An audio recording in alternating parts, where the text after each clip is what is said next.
commemorate this very important day of remembrance. You'll hear more about why this is a significant date from Professor Freeman, and I'll talk about him in just a moment. But I want to acknowledge too that we've got some very important people here. This lady, Elizabeth Sturgis Lorena, is one of the founders of our group. We are the Bristol Middle Passage. I'm one of the board members, and most of us here are board members. But if it weren't for this gal, along with Holly Fulton, we may not be here today. We may not even be pursuing this very important path of acknowledging Bristol's role in the slave trade, and most importantly to pay homage and support those that passed, the ancestors that are going to be remembered in our memorial sculpture. Thank you for being here. It's very important that you're here. I'm going to acknowledge some of the support we've had. This lady, Susan Donovan, we all know as one of our representatives in the State House. From day one, she's been a supporter of us.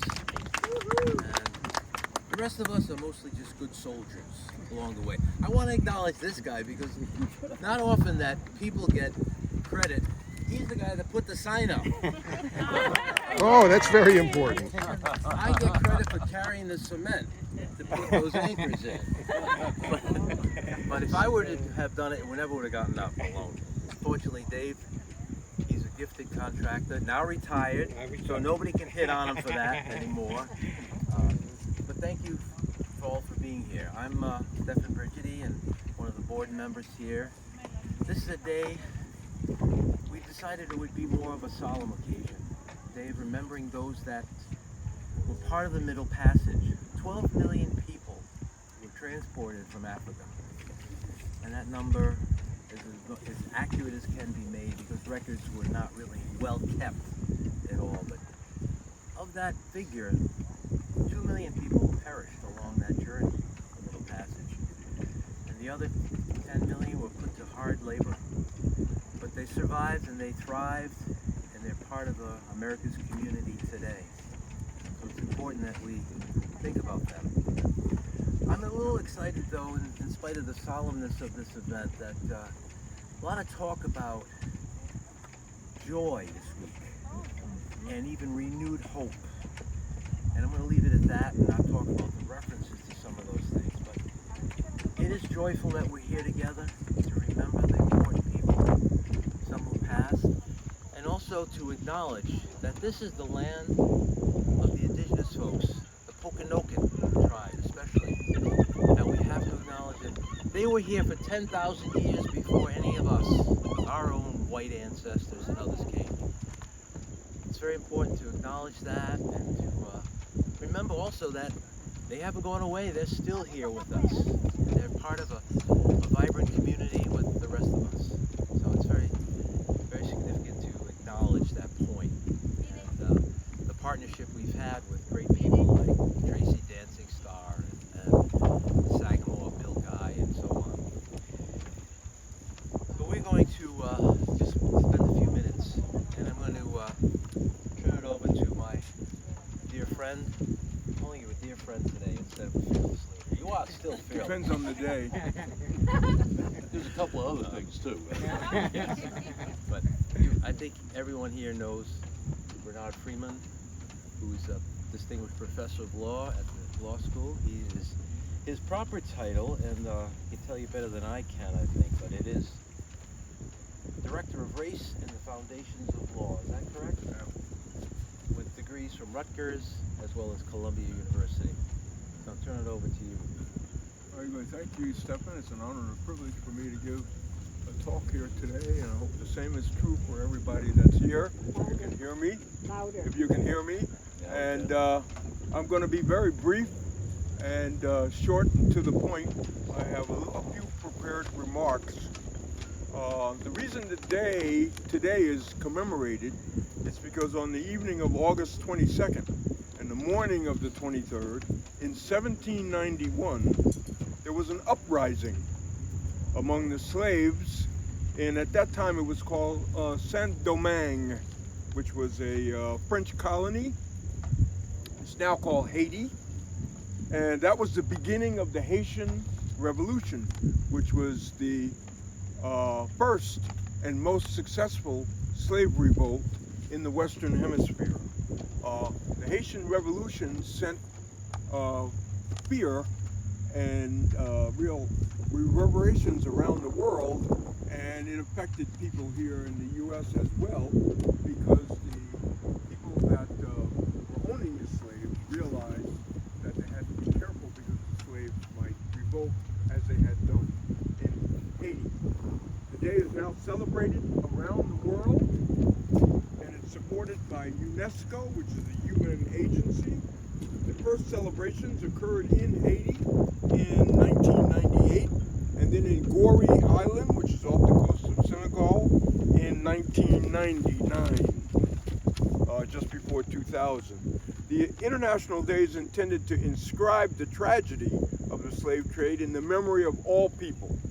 In accordance with the goals of the UNESCO project, which is called The Roots of Enslaved Peoples, it should offer an opportunity for collective consideration of the historical causes, the methods, and consequences of this tragedy, and for an analysis of the interactions which has given rise to communication between Africa, Europe, the Americas, and the Caribbean.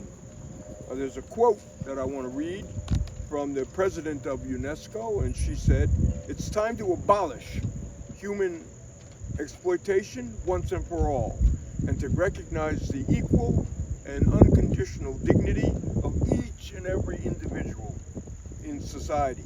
Today, let us remember the victims and the freedom fighters, those who resisted slavery of the past, so that they may inspire future generations to build just societies." And on the UNESCO website is a picture of a monument that was built in a place called Zanzibar, which is in Tanzania. And that was the first of these monuments that was done. And I happened to be living in Zanzibar when they put this up. And it's now a big tourist attraction. A lot of people come there and see it. And Zanzibar on the East Coast, what many people don't know, there was also an Indian Ocean slave trade, of which Zanzibar was the entrepot for that. And this monument, which now the idea of building monuments to the slave trade and to abolition has spread all over the world. But the first one was in Zanzibar, going back in the 1980s. So I want to close just by talking about what the concept of abolition means. I've talked about that before. Some of you have heard me talk about it.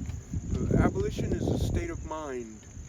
It's not like when the 13th Amendment was passed in the U.S.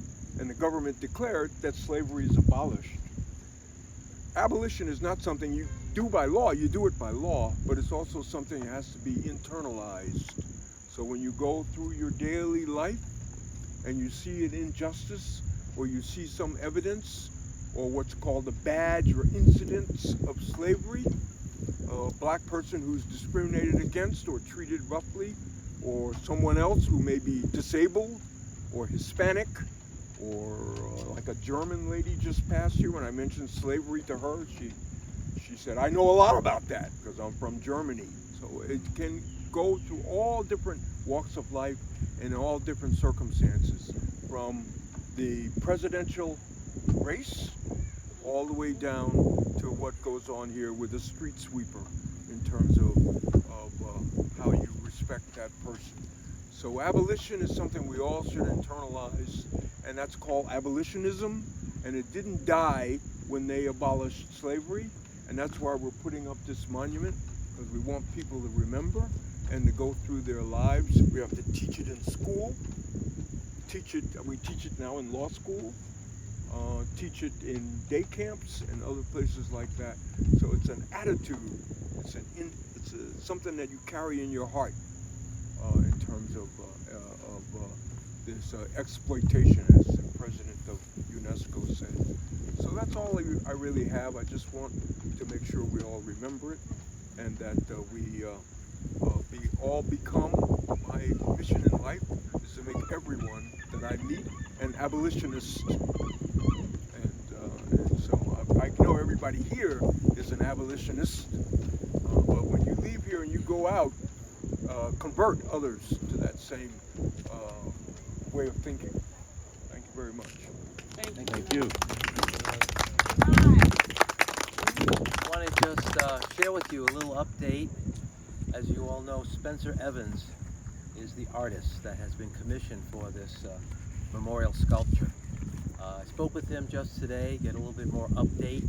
He's been progressing very, very well. He is making the three figures, the two adult size. There's a small illustration of that on the sign, and the childlike one. He's been finessing it, and he thinks it'll be, well, early October. The foundry, by the time, and I should say that's delivery date to the foundry, not to say we'll have a memorial at that point. The foundry process, they're involved very, very deeply, although they haven't received the work in order to really get started, but they're in communication with Spencer. Spencer is a new father, I think we all know that. The baby Aziza is 3.5 months old, and Layla, Spencer's wife, is doing very, very well. Spencer's been working away, and his progress has been very good, he tells us. So I'll be visiting him next week, getting some photographs to share with all of us about the progress itself. And the foundry wants to see how detailed the sculpture itself will be. So that's the extent of our thing, but I think at this point, I just want to ask all of us, and each individual in our own way, to have a moment of silence to remember the people. Those people who came, those who survived, and those who did not. So let's just take a moment and think about that.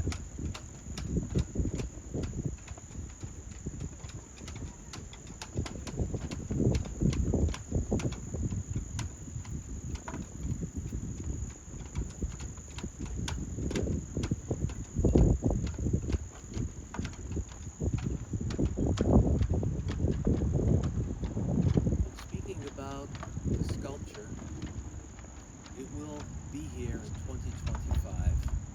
We're trying to project the date of Juneteenth, which will be spectacular.